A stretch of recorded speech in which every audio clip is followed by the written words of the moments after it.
At ngayon naman sa video ito guys, mother ko po ay gusto niya maglagay ng kulay sa kanyang buhok. At ayan, kinukulit ko pa, ano bang nangyari sa iyong buhok? At sabi niya, lagyan mo ng kulay. Kaya agad akong nagmix ng oxidizer at saka kulay para sa kanyang buhok guys. At bago natin ilagay sa buhok na may puti, ayan, gusto niya kasi may kulay palagi. Ayaw niya sa kulay na maputi ang kanyang buhok dahil hindi niya naksanayan iyon.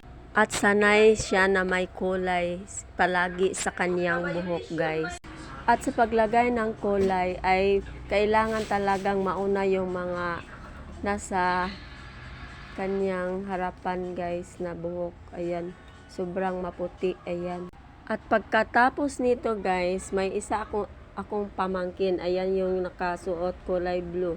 Kinukulit ko pa siya habang pinaplansya ng aking kapatid or ka-twins.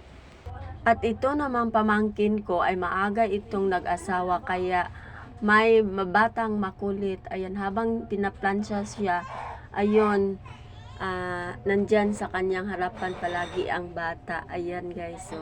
At ngayon, i-blower ko naman si mother dahil tapos na po ang aking serbisyo sa kanyang pagkukulay sa buhok. Swerte po si mother dahil may beautician siyang mga anak. Ayan, haha.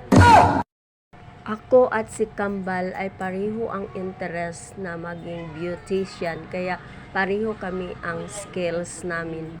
We are 7 children of my mom, and my father was died when I was 3 years old young. Mahaba po ang story namin guys, kaya hindi ko po ito itutuloy dahil sobrang haba po.